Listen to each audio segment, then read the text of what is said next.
چھوٹے گناہوں کو بھی حقیر نہ سمجھیے، یہ صغیرہ کل کبیرہ ہو جائیں گے۔ تو میں نماز پر مضمون دے رہا تھا، وہی مضمون چل رہا ہے، لیکن بیچ میں یہ مختصر چیز سمجھانے کے لیے کہہ رہا ہوں کہ صغیرہ گناہوں کو بھی حقیر نہ سمجھو، یہ صغیرہ کل کبیرہ ہو جائیں گے۔ تو نماز کا چھوڑنا یہ تو کبیرہ گناہ ہے، تو کبیرہ گناہ سے کتنا آدمی اللہ سے دور ہو جاتا ہے۔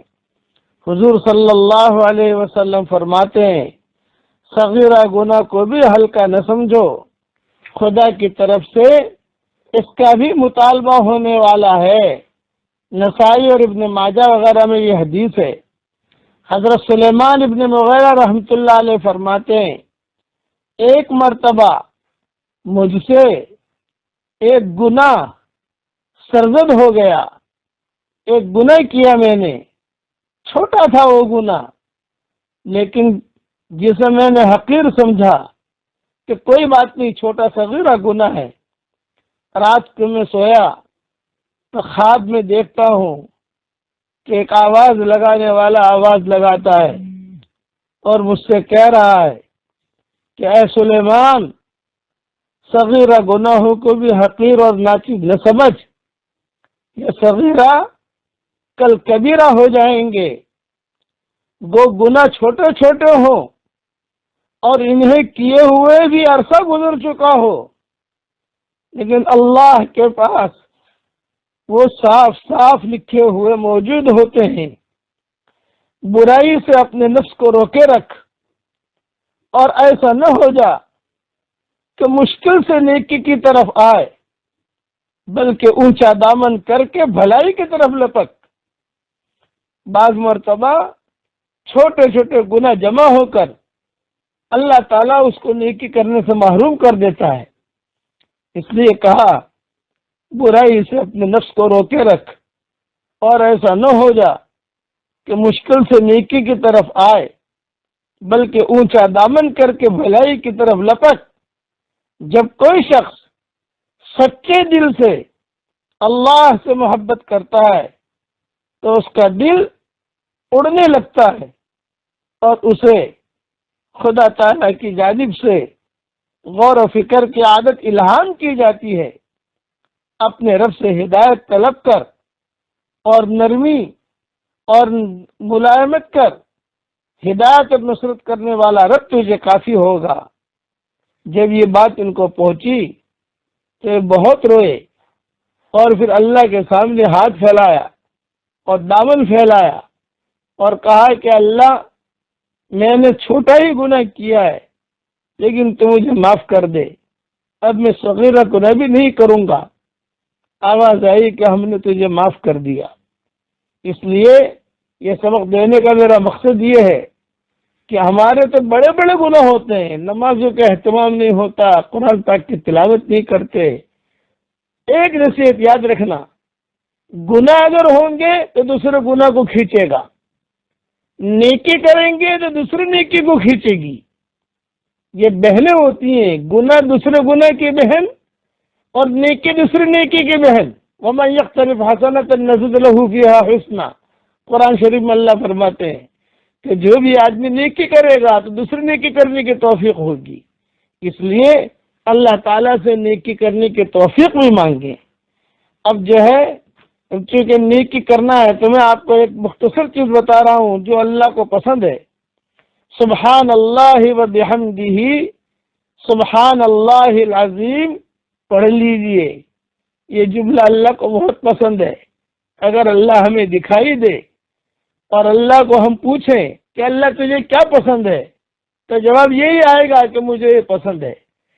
حدیث شریف میں آتا ہے یہ جملے اللہ کو بہت پسند ہے، فوراً اس وقت پڑھ لیجئے، تاکہ اللہ تعالیٰ کی پسندیدہ چیز کو ہم پڑھیں گے تو اللہ کی رحمت ٹوٹ ٹوٹ کر ہماری طرف متوجہ ہوگی۔ سبحان اللہ و بحمدہ، سبحان اللہ العظیم، سبحان اللہ و بحمدہ، سبحان اللہ العظیم۔ اللہ تعالی ہم سب کو عمل کرنے کی توفیق عطا فرمائے۔ اور جماعتوں کے ساتھ نماز پڑھنے کی اللہ ہم سب کو توفیق عطا فرمائے۔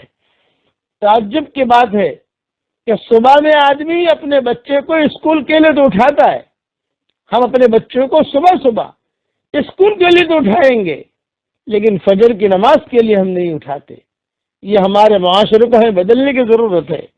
میرا ایک جملہ یاد رکھنا، اگر ہم نے اپنے اسلام پر اور دین پر مکمل طریقے سے عمل کیا تو انشاءاللہ رات کو ایک ٹھنڈی ہوا چلے گی یا دن میں ایک ٹھنڈی ہوا چلے گی، اور اللہ تعالیٰ سب کے دلوں کے اندر اسلام کو اور ایمان کو داخل کر دے گا۔ صبح اٹھو گے اور اخبار دیکھو گے تو لکھا ہوا ہوگا کہ فلاں ملک نے اسلام قبول کر لیا، فلاں ملک نے اسلام قبول کر لیا، فلاں ملک نے اسلام قبول کر لیا۔ ہواؤں کے ذریعے سے اللہ دین کو پھیلائے گا۔ اللہ تعالیٰ ہماری آنکھوں کو ٹھنڈی کرے، وہ دن اللہ ہمیں دکھائے کہ ہم ہواؤں کے ذریعے سے اللہ دین کو دنیا میں پھیلائے۔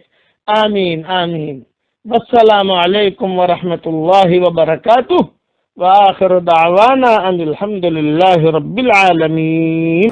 اللهم صل على محمد وعلى آل محمد كما صليت على ابراہیم وعلى آل ابراہیم انك حمید مجید۔ اے اللہ ہمارے گناہوں کو معاف فرما، اے اللہ ہماری خطاؤں سے درگزر فرما، اے اللہ پورے تالی پورا والوں کو قبول فرما، ان کے قرب و جوار والی بستیوں کو قبول فرما، جتنا مجمع آیا ہے ان سب کو قبول فرما۔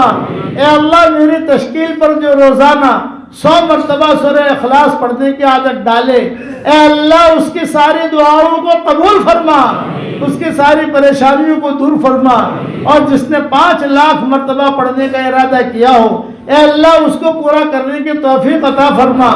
اے اللہ جس کرم سے آپ نے ہمیں یہاں جمع کیا ہے، تیرے اسی کرم سے جنت الفردوس میں تیرے نبی کے پڑوس میں ہماری قیامت تک کے آنے والی نسلوں کے ساتھ تو ہم سب کو جمع فرما دے۔ اے اللہ اگر آپ نے ہمارا نام سعید اور نیک بختوں میں لکھا ہو تو ہمارا نام انہی میں لکھے رکھیو، اور اگر آپ نے ہمارا نام شقی اور بدبختوں میں لکھا ہو تو ہمارا نام ان کی فہرست سے مٹا دینا، اور نیک لوگوں کی فہرست میں ہمارا نام لکھ لینا۔ لکھنا بھی آپ کا کام ہے، مٹانا بھی آپ کا کام ہے، لوح و قلم بھی آپ کے پاس ہے۔ اے اللہ وہ چیزیں جس کا لینے کا ہم ارادہ کرتے ہیں مگر آپ ہمیں دینا نہیں چاہتے، اے اللہ اس کی محبت ہمارے دلوں سے نکال دے، اس کا خیال نکال دے، اس گلی میں آنے جانے کو ختم فرما دے، اور وہ چیزیں جس کا لینے کا ہم ارادہ نہیں کرتے مگر آپ ہمیں دینا چاہتے ہیں اس کی محبت ہمارے دلوں میں ڈال دے، اور اس گلی میں آنا جانا عافیت سے ہمارے لیے آسان فرما دے۔ اے اللہ ہم سب کی جھولیوں کو ہدایت سے بھر دے، ہم سب کی جھولیوں کو امن و امان سے بھر دے۔ اے اللہ جو مجھے اپنی دعاؤں میں یاد رکھے میری ساری دعاؤں میں اس کا پورا پورا حصہ عطا فرما، اور اپنے فضل و کرم سے ہماری دعاؤں کو قبول فرما۔ سبحان ربک رب العزت عما یصفون وسلام علی المرسلین والحمد للہ رب العالمین۔